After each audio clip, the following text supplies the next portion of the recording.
Obama swore that he would never put lobbyists or donors in his administration. Treasury Secretary Timothy Geithner appointed Mark Patterson, and this is a former top lobbyist for Goldman Sachs, as his chief of staff. And then last week there was a lot of buzz over William Lynn. He was appointed to the #2 position at the Defense Department.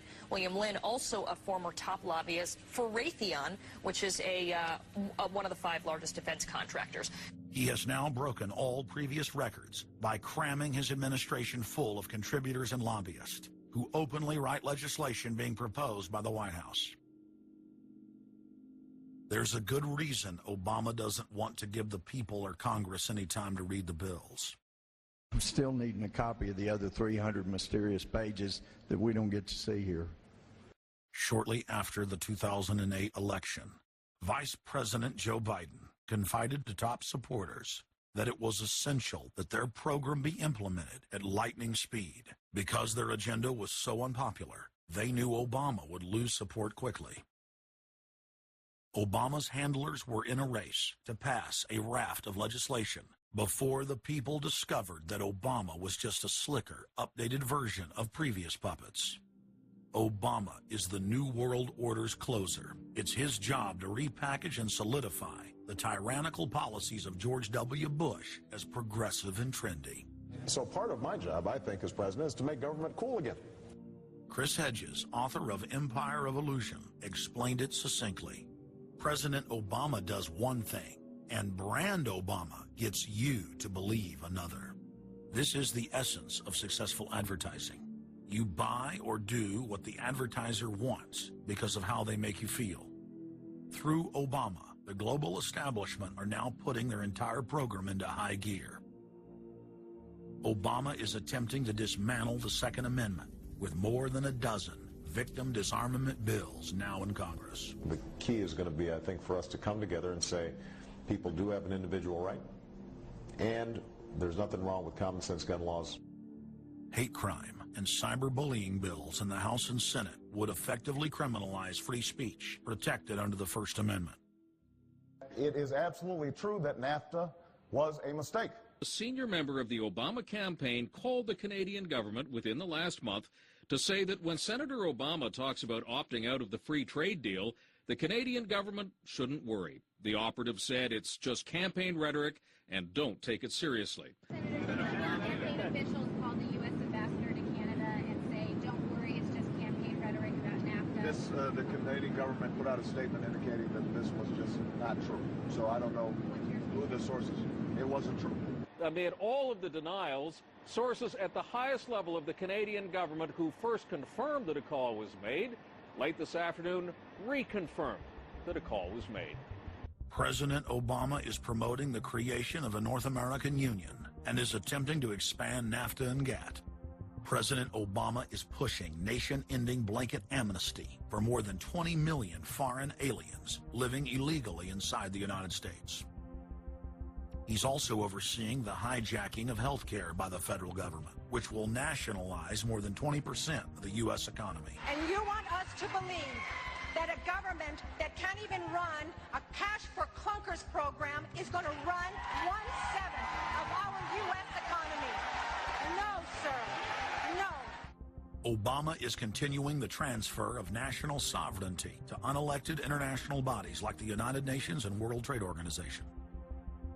And most important of all, under the cover of banking reform, Obama wants to hand dictatorial power over the United States economy to an offshore private banking cartel known as the Bank of the World. Richard, what happened to all those threats from France's president about storming out and about having a global regulator who is going to reach across borders and be able to deal with markets no matter what country they were in? They have opened up the idea of there being some form of other regulator across countries, and I think that's going to come back. So is this some sort of a new world order, which Gordon Brown kind of alluded to?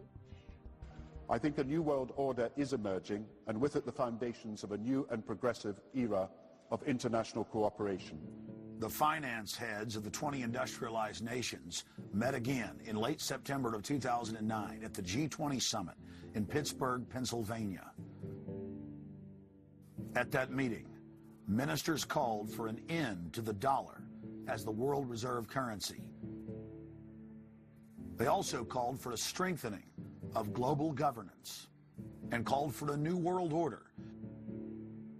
While the bankers were busy carving up the world at the G20 summit, Barack Obama was in New York City at the United Nations because he's got a new job to chair the United Nations Security Council, the most powerful position in the world government body.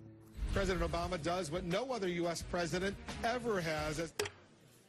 President Obama presided over the UN's most powerful body. That would be the Security Council. 6,191st meeting of the Security Council. For a couple of hours, you could say Mr. Obama was president of the world. It is the story of a world that understands that no difference or division is worth destroying all that we have built. In my own country, it has brought Democrats and Republican leaders together. Leaders like George Shultz, Bill Perry, Henry Kissinger, and Sam Nunn, who are with us here today. Barack Obama is the first president to hold two posts simultaneously. And there's a good reason for that. It's illegal. Article 1, Section 9 of the Constitution forbids any U.S. president from serving any foreign government or institution. He swears an oath to protect and defend the Constitution of the United States. But now Barack Obama has sworn allegiance to the global government and the United Nations that he heads up.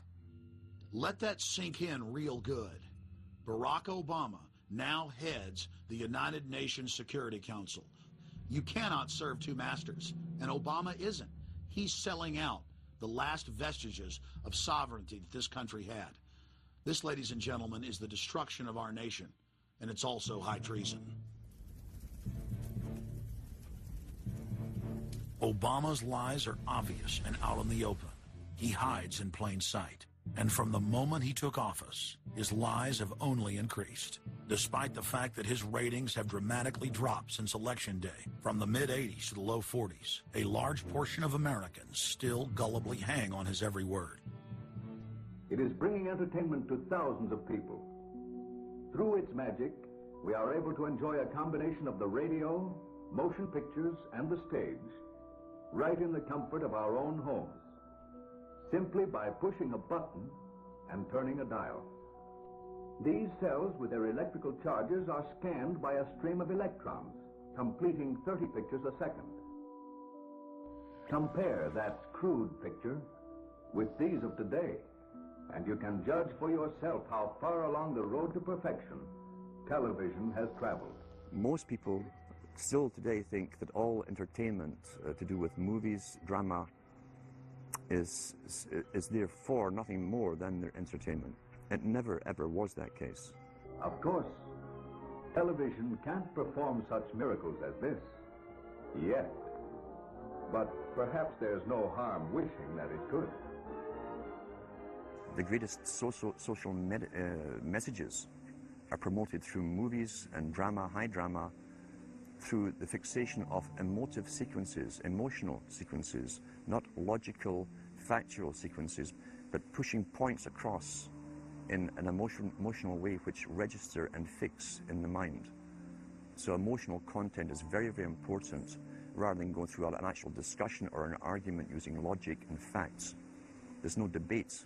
And when you're being downloaded through fiction, your guard is down, the censor part of your brain is not in action. It isn't saying, yes, I agree with this, I disagree with that, as you would in a debate or a lecture. You're actually in an alpha state, being completely downloaded with new ideas. Throughout history, social engineers have refined techniques designed to control large populations. About 100 years ago, this big organization with many branches, they wanted to rule the world basically using Britain as a nucleus of a system, an embryo, which also was going to be joined with the US under the Anglo-American establishment.